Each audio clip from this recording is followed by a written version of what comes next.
नमस्कार, स्वागत करते हैं आप सभी का आपके अपने YouTube चैनल में 69,000 शिक्षक भर्ती उत्तर कुंजी प्रकरण के साथ एक बार पुनः मैं आप सभी साथियों के बीच में उपस्थित।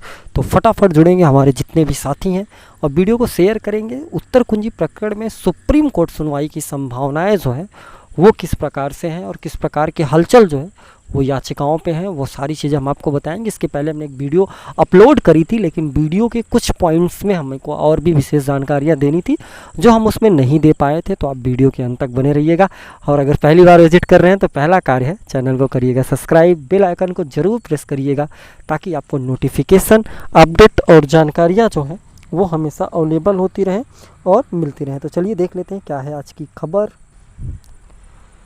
अगर खबरों की बताएं तो आपकी स्क्रीन पे ये है एक डायरी नंबर 10/8/1/2022। कई बार आपने इसको देखा होगा और हमने कई बार इसको जो है जिक्र में लाया भी है और आप सभी को इसके बारे में जानकारी भी हमने अवेलेबल कराई है। तो इस याचिका पे आपने जो डेट देखी थी वो देखी थी 11/7/2022 और आज भी वही डेट आपको दिखाई पड़ेगी 11/7/2022।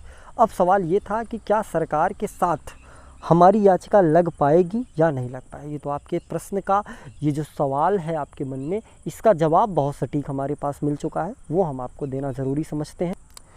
तो आपके उस सवाल का जवाब ये है, डायरी नंबर 7829, ये आपका जवाब है। आप कहेंगे कैसे, तो आपको बता दें कि आप यहाँ पे देखेंगे तो 11/7/2022 यहाँ पे भी आपको दिखाई देगा likely to be listed computer generated data जो है आपको दिख रही हैं। यानी कि सरकार की भी याचिका पे है और हमारी याचिका पे भी ये चीज़ दिखाई दे रही है।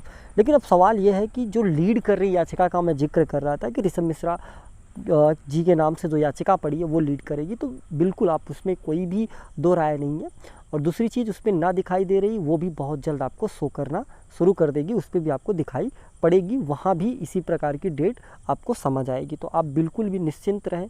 अब तीसरा सवाल ये है कि सर जी टाइम कितना लग सकता है, कब तक मामला फाइनल हो सकता है। तो देखिए ये भविष्य के गर्त में है और एक बहुत बड़ा प्रश्न है और इस बड़े से प्रश्न का जवाब दुनिया में कोई भी इंसान नहीं दे सकता कि कल क्या होगा। लेकिन मैं बस इतना कहूँगा कि हमने सच के लिए लड़ाई लड़ी है तो वाकई में हमारी जीत होगी। हम ऐसा महादेव से प्रार्थना करते हैं और अपने तैयारियों पे विश्वास करते हैं।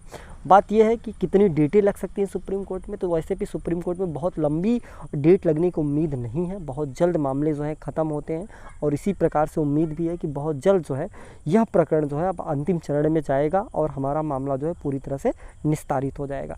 एक नंबर से पास साथी भी परेशान है कि क्या हो सकता है, तो आप बिल्कुल भी निश्चिंत रहें। डबल बेंच से आपको जो है एक आदेश मिला है जो आपकी जीत का परचम लहरा रहा है, तो आप बिल्कुल अपने मन में नेगेटिव पॉइंट ना लाएं कि आपका नुकसान हो रहा है या आपका नुकसान होगा, ऐसा कुछ नहीं है। ठीक है, बस ये लड़ाई है और भी प्रश्नों की। जो प्रश्न और भी गलत हैं उन प्रश्नों पे भी न्याय चाहिए, क्योंकि हमारे और भी भाई बहन ऐसे हैं जो 1 नंबर 2 नंबर और भी नंबरों से रह गए हैं और अगर प्रश्न वाकई में गलत है तो उन पे न्याय मिलना बहुत ज़रूरी है। इसलिए क्योंकि ये पूरा कल्चर बना दिया गया है कि हर एक परीक्षा में, चाहे वो टेट हो चाहे वो सुपर टेट हो, और हर साल के टेट में आपको दिखाई पड़ रहा होगा 1 प्रश्न 2 प्रश्न 3 प्रश्न गलत ही आ रहे हैं। लेकिन जिस दिन ये प्रकरण पूरी तरह से निस्तारित होगा माननीय सर्वोच्च न्यायालय से, यह ऑर्डर जो है यह एक बहुत बड़ा नज़ीर बनेगा। आने वाली समस्त भर्तियों में जब भी प्रश्न गलत पूछे जाएंगे तो ये जो ऑर्डर बनेगा आप लोगों का, ये ऑर्डर आपको और आने वाले भविष्य को, आने वाली पीढ़ियों को जो है बहुत कुछ दे करके जाएगा। तो उम्मीद है इस ऑर्डर से और इस लड़ाई से बहुत सारी चीज़ें हमें और आने वाले समय में अगर फिर से प्रश्न गलत पूछे जाते हैं तो उसके लिए तो आप बिल्कुल भी निश्चिंत रहें, परेशान ना हो। ये जो 11 तारीख डेट दिखाई दे रही है ये हो सकता है आपकी फाइनल डेट हो और इसी पे आपको हो सकता है सुनवाई देखने को मिल सके। अभी तक तो फिलहाल यही उम्मीदें हैं। बाकी एप्लीकेशन और अगर कुछ ऐसी सरकार हरकत करती है तो हो सकता है इसमें कोई परिवर्तन देखने को मिले, लेकिन फिलहाल उम्मीद यही है कि यही डेट हमारे लिए फिक्स होगी। तो मिलेंगे एक नए वीडियो के साथ, तब तक के लिए आप सभी साथियों का बहुत बहुत धन्यवाद।